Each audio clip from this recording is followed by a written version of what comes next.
बहरहाल हमें ज्वाइन कर लिया है मुबशर लुकमान साहब ने। वेलकम मुबशर साहब टू आवर शो।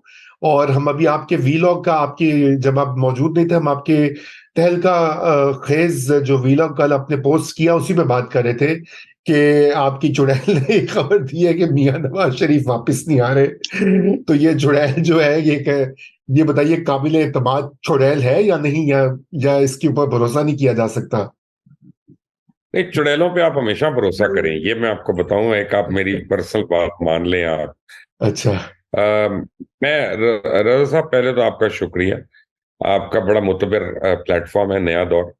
और इस पे बड़ी सोच के आदमी को बात करनी पड़ती है, क्योंकि लोग इसको बड़े सीरियस लोग सुन रहे होते हैं और देख रहे होते हैं, और वो काबिल एहतराम है। मैं आपको एक छोटा सा बैकग्राउंड, अगर आप इजाजत दें तो मैं आपको शेयर कर लूं जरा। जी। और जो आप भी जानते हैं, मुझसे बेहतर जानते हैं। और मैंने भी इसका एक फॉलो अप वीलॉग किया अभी कोई आधा घंटा पहले, जो आप वीलॉग जिसका हवाला दे रहे हैं। देखिए, पाकिस्तान की सियासत में कुछ बातें तय हैं। कोई लीडर जो मर्जी हो, वो आया एस्टेब्लिशमेंट की मदद से ही है। और जब भी आया, वो सिर्फ एस्टेब्लिशमेंट की मदद से आया है, या उनके आशीर्वाद से आया है, या उनकी नॉड से आया।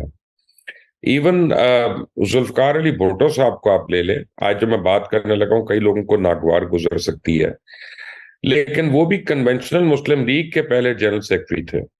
और वहीं से उन्होंने अमली सियासत का आगाज किया, और फिर वो यानी एक डिफाइंस मोड में आ गए। मियां नवाज शरीफ को जितनी बारी भी मेजोरिटी मिली है, आपको पता है, मुझे पता है कि मियां नवाज शरीफ ने किधर देख के मेजोरिटी ली है, और बाद में उन्होंने दूसरी तरफ देखना शुरू कर दिया। अब कुछ अरसे से आप ये बातचीत सुन रहे हैं कि डील हो गई है, डील हो गई है, बातें मान ली गई हैं, नवाज शरीफ आ रहे हैं, नवाज शरीफ जा रहे हैं। ये बातें पहले नहीं हो रही थी, ये बातें अभी हुई हैं। और इसका मतलब है कि ये लोगों को बताया जा रहा है कि भाई अब ये एक्सेप्टेबल है, ये डील है, ये तुम्हारे लीडर हैं और ये तुम्हारे कायद हैं, इन्हीं का तुमने इस्तकबाल करना। तुम किसी मखमसे में ना रहना कि तहरीक इंसाफ को अपसेट कर देगी, ये कर देगी, वो कर देगी। तो जो मेरी चुड़ैल है, उसने जो मुझे खबरें दी और आज उसने मुझे उसके एड ऑन्स दी हैं, मैंने फाइनली जोर ये लगाया था। मैंने कहा मुझे पता चले कि मियां साहब की शराइत क्या क्या है, वो एक्चुअल शराइत मुझे पता चलनी चाहिए। तो एक तो शर्त ये थी कि जी आते ही मैंने वजीर आजम बनना, और मैंने हल्की मेजोरिटी से वजीर आजम नहीं बनना, मुझे को 2/3 मेजोरिटी चाहिए। तीसरा ये कि तहरीक इंसाफ के ऊपर किसी तरह बैन होना चाहिए कि वो इस इलेक्शन में हिस्सा ले, क्योंकि उनके लीडर बैन है तो वो भी बैन होनी चाहिए। चौथा ये कि इसहाक डार को फौरी तौर पे चेयरमैन सेनेट बनाना चाहिए, और संजानी साहब को हटाना चाहिए। ये उनकी बड़ी यानी सीरियस ख्वाहिश है कि इलेक्शन हो या ना हो, उससे पहले डार साहब आ जाए चेयरमैन सेनेट। और उसके बाद के मरियम बीबी जो है, मरियम बीबी का कोई कलीदी रोल होगा विफाक में, नॉट इन पंजाब। और विफाक में जो कलीदी रोल जिसको वो समझ रहे हैं गालिबन, जो मुझे समझ आया, वो है एज डिप्टी प्राइम मिनिस्टर। कि वो चाहते हैं कि मरियम का वो रोल हो कि हर चीज मरियम के थ्रू जो है वही आए, ताकि फिर उसका अगला एक, आप समझे ना, कि पोर्टफोलियो बन जाता है, सीवी बन जाता है कि जी इस रोल पे इस बच्चे ने काम किया है, तो अब ये इसके लिए मौजू है। तो मुझे ये पता चला कि इन, अच्छा फिर, हाँ सॉरी, इन सारी बातों के ऊपर उन्होंने कहा कि आपकी बातों का मुझे एतबार नहीं है, क्योंकि आप जितने वादे करते हैं उसके बाद कुछ भी हो सकता है। आप मोहतरमा बेनजीर भुट्टो भी असैसिनेट हो गई, और ये हो गया और वो हो गया। तो आप सऊदी अरेबिया और यूएई से मुझे सॉवरेन गारंटी दिलवाएंगे उन दोनों की, कि वो दोनों हुकूमतें जो हैं इसको इम्प्लीमेंट करेंगी, कि तो जनाब हम ये का नाफिजुल अमल होगा।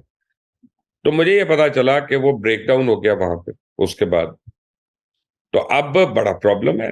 अब मियां साहब जो है वो अनाउंस कर चुके हैं, उनके मुख्तलिफ लोग जो है वो मुझे चैलेंज कर रहे हैं वीलॉग्स में, कि मुबशर लुकमान को चैलेंज है कि वो आ रहे 21 अक्टूबर को। भाई आ जाएगा, बड़ी अच्छी बात है। अब माफी मांग लेंगे कि खबर हमारी बाउंस हो गई, ऐसी क्या बात है। खबर तो अब बाउंस हो सकती है ना, उसमें तो कोई इशू नहीं है। मैं को नौजुबिल्ला खुद तो नहीं लिख के दे रहा, लेकिन इस वक्त की सूरत हाल ये है कि मियाँ साहब का जो एक्शन प्लान होगा, अगर उन्होंने अगले 2 दिन में ये मुकम्मल फैसला कर लिया कि ठीक है उनकी कंडीशन नहीं है आने की, तो फिर वो हाले स्ट्रीट क्लिनिक जाएंगे, उनके डॉक्टर्स उनको बताएंगे आपके प्लेटलेट्स जो हैं वो सही नहीं काम कर रहे और आपको इनका टिक के इलाज कराना चाहिए। आप बीच में भी जो उम्रे वगैरह के लिए गए हैं उससे मजीद खराब हुए हैं, एडवर्स हुए हैं, और फिर आपको और मुझे बता दिया जाएगा कि तमाम तरखाइश के बावजूद वो मजबूर है, आ नहीं सके। लेकिन ये रजा साहब, ये मेरी खबर है और मैं इस खबर पे इतना स्टैंड कर रहा हूं कि मेरी एक सोर्स जो है वो A+ कैटेगरी की सोर्स है, और वो कोई A- या B+ कैटेगरी की नहीं है। और ये भी होता है, आपको पता है कि हम लोगों को जब कई दफा खबरें भी मिलती हैं तो हम उसको हो सकता है किसी की ख्वाहिश के मुताबिक खबर हो, मुझे नहीं पता, लेकिन यह है कि जहां तक मुझे पता है, जितना मैंने क्रॉस चेक किया है, ये खबर बिल्कुल सही है।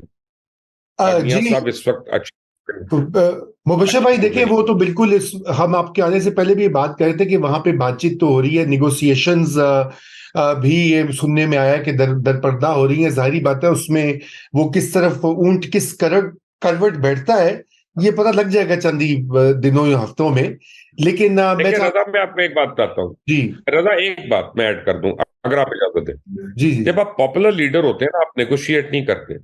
मैं इमरान खान के ऊपर सबसे बड़ी तनकीद ही इस बात की है कि वो किसी से बात ही नहीं करते, नेगोशिएट ही नहीं करते। जब उनके सर से पानी गुजर गया तो फिर उन्होंने कहा कि मैं उनके साथ बैठने को तैयार हूं, उनके साथ बैठने को तैयार हूं। लेकिन एक्चुअली जब आप पॉपुलैरिटी की स्ट्रांग वेव पे होते हैं, फिर आप कहते हैं मैं आ रहा हूं, देखी जाएगी, गिरफ्तार करना है कर लो, ठीक है ना, वो राइट। कोई इशू नहीं होता फिर आपका।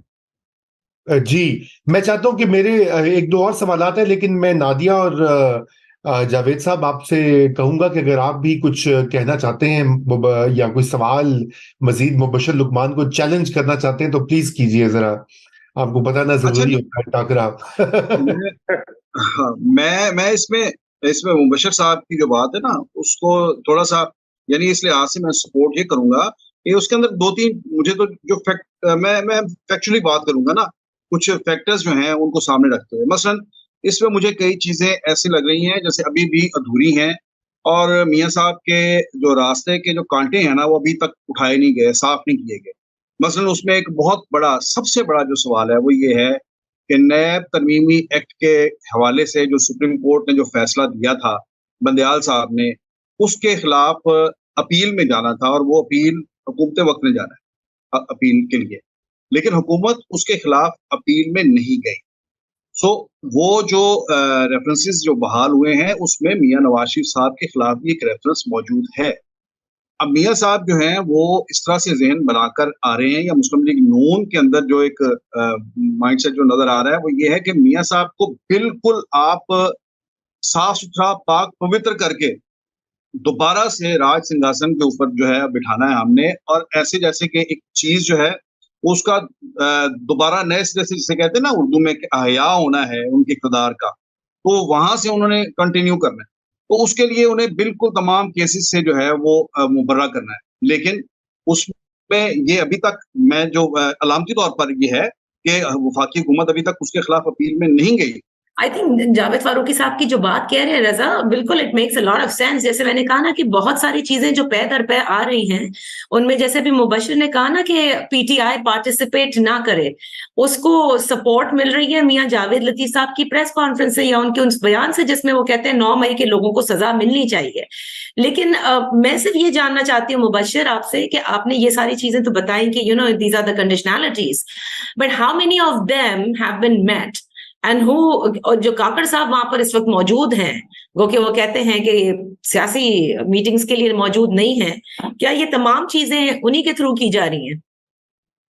देखिए नादिया एंड जावेद साहब, मैं आपको एक बात बताऊं कि आप ये देखें कि काकड़ साहब ने यूनाइटेड नेशंस के बाद प्रेस कॉन्फ्रेंस नहीं की है और वहां पे उन्होंने प्रेस टॉक नहीं की है, लेकिन लंदन आके एक अपेरेंटली एक यानी कोई यूजलेस सा दौरा था, on the way he was stopping over there, बीच में हाउस ऑफ लॉर्ड भी उनको जाना था, वहां पे आके उन्होंने प्रेस कॉन्फ्रेंस की और बड़ी वो नवाज शरीफ सेंट्रिक है कि आप ये देखें कि हम कानून के मुताबिक होगा, आइन के मुताबिक होगा, जो भी हम जायजा ले रहे हैं, उससे एक दिन पहले सरफराज भुगती साहब की प्रेस कॉन्फ्रेंस होती है, जिसमें वो कहते हैं कि उनको आते ही गिरफ्तार कर लिया जाएगा और किसी को इस्लामाबाद एयरपोर्ट नहीं पहुंचने दिया जाएगा।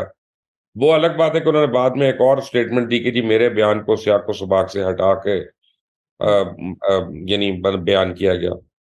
जहां तक मेरी इत्तला है ना, मुझे ये नहीं पता कि नेगोशिएशन का ब्रेक का पॉइंट क्या है।